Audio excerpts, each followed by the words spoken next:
Two timelines, one impossible mystery. Life is Strange Double Exposure follows Max Caulfield as she shifts between two timelines to solve a supernatural murder mystery after finding her friend Safi dead in the snow. In this parallel timeline, Safi is still alive and still in danger. With her new power, can Max solve and prevent the same murder? Buy Life is Strange Double Exposure, available now on Xbox Series X and S, PlayStation 5, and PC. Rated M for mature. Hey, it's Austin James. If you're like me, trying to live your best life while living with diabetes, you can relate to worrying if you're doing a good job managing your diabetes. I use the Freestyle Libre 3 Plus sensor to get real-time glucose readings and see the impact of every meal and activity to make better decisions. The Freestyle Libre 3 Plus sensor can help me live life with diabetes on my own terms, and it gives me more time for the things I love, like being a dad and a musician. Now this is progress. Learn more at freestylelibre.us. For prescription only. Safety info found at freestylelibre.us. This is Optimal Health Daily. You can't cure obesity with bigger pants by Mr. Money Mustache of MrMoneyMustache.com. And I'm Dr. Neil, your host and narrator. Hey there, happy Monday. Thank you so much for being here and welcome back to a new week of Optimal Health Daily. This is where I read to you from some of the best health and fitness blogs on the web, kind of like an ongoing audiobook. And with that, let's get right to today's post as we optimize your life. You Can't Cure Obesity with Bigger Pants by Mr. Money Mustache of MrMoneyMustache.com. I was stumbling through my living room the other day, catching my feet on various building blocks, puzzle pieces, and a tangle of fishing line that had previously been used to suspend our homemade space station from the second-floor balcony, when the thought occurred to me, dang, I sure wish this house wasn't such an enormous mess. Mrs. Money Mustache must have read my mind because right then she joked, "It looks like we really need to hire a house cleaner."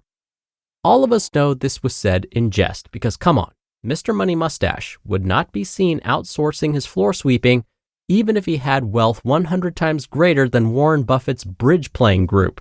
But just for a second, the idea seemed comforting. You see, we've been busy lately. I did a push to finish the carpentry work on the foreclosure project. We went away on vacation, and Mrs. M has been sucked into some honorable but rather draining work helping out her parents with a worker shortage in their family business. This means that nobody has been cleaning up the house for the last few weeks, and things have gotten crazy. But instead of masking the problem with a house cleaner, we left it there to stare us in the face, to remind ourselves that there is indeed a problem. Wake up, Mustache family. You've overcommitted yourselves and it's time to scale things back to become more reasonable. Every day should include some time for peaceful reflection and reading, exercising, cooking good food, and a good night's sleep. If you scoff at this idea because your life is far too busy to allow it, let me put it this way. Every person who is trying to saw through a 20-foot thick tree trunk by hand needs to take time occasionally to sharpen the saw blade when it gets dull. But I'm too busy to sharpen the saw, you say. Okay, fine. You keep sawing with that dull, toothless saw, and I'll take a rest while I sharpen mine, and we'll see who gets through first. Hint, it will be me.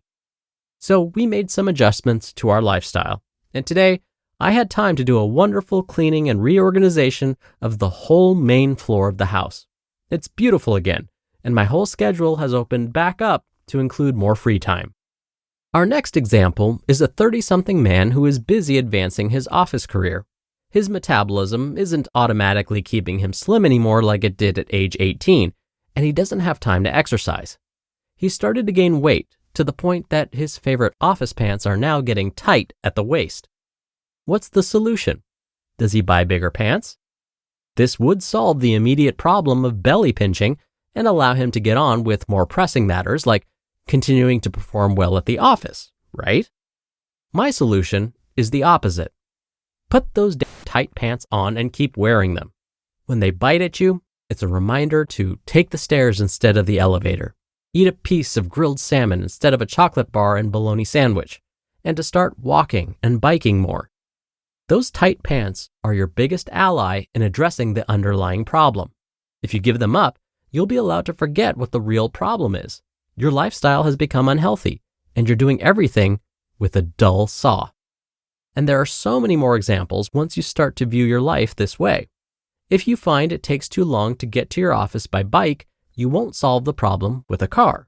The problem is not that biking is too slow. It's that you live too far from work. Keep biking to remind yourself of this, and the problem will solve itself, either through fitness or switching houses or jobs.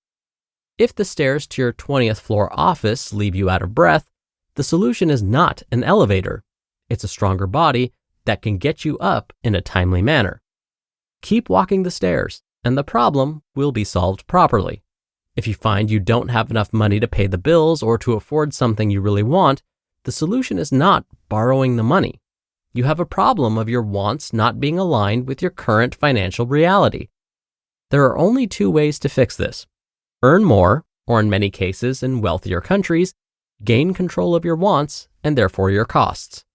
On a bigger scale, when a city finds its road network overrun with automobile traffic jams, the solution is not to build more lanes for the traffic. The problem is that too many people are living somewhere that makes it easy to take a car to get to work. The solution is to reduce both the need and the incentive to drive. If the zoning allows plenty of housing to be built near the jobs and stores, increasing supply which drives down prices, and the roads are left crowded and unexpanded, which makes people dread the thought of buying a faraway house, guess what choice they will start making more often? In all areas of life, embrace your problems. Solve the easy ones as quickly as you can.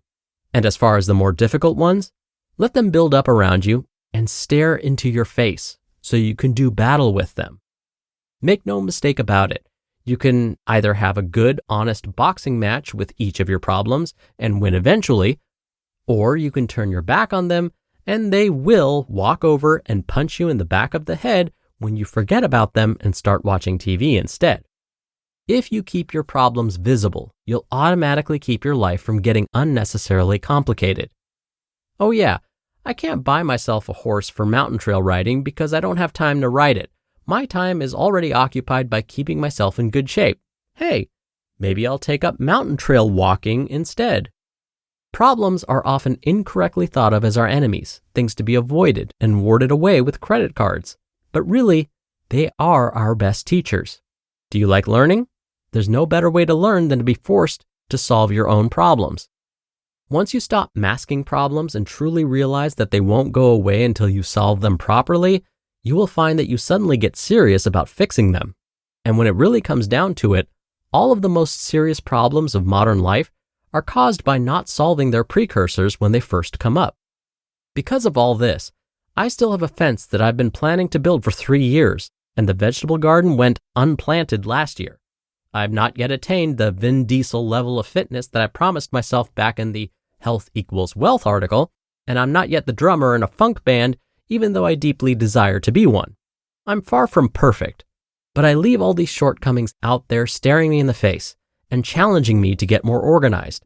Every year, I am getting a little bit ahead, and so are you.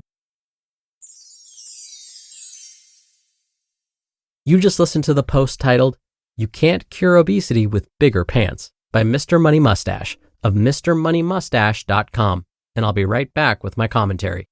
While we can't control every aspect of our future health, we can be proactive about it. That's why I'm excited about my experience with 23andMe Plus Total Health. This isn't just another health service. It's a comprehensive longevity platform that gives you insights you typically wouldn't get from traditional healthcare. I recently joined, and what excites me most is how it combines advanced genetic screening with regular blood testing throughout the year. What sets this apart is having clinicians with specialized genetics training who help create a personalized preventive health plan. I'm particularly fascinated by their biological age feature, which tells you how old you really are based on your internal biomarkers. And the best part?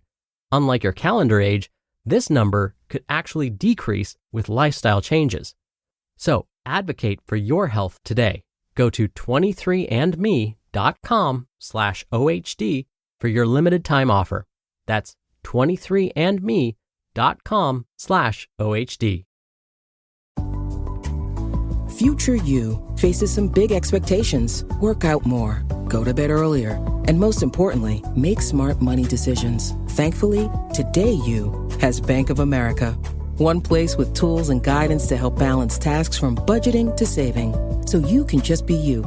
With big plans, do more with a bank that asks, what would you like the power to do? Explore our tips and more at bankofamerica.com/futureyou. Dr. Neal here for my commentary.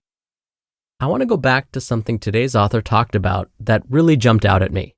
Mr. Money Mustache said, when we are faced with a bunch of problems, big and small, solve the easy problems as quickly as you can. This is great advice. It's great advice because when we solve the easy problems, it can help us gain both confidence and momentum. Sometimes the most difficult and most important step is to just start. Even if that first step is a tiny one, it can be enough to jumpstart our journeys to a lifelong goal or habit.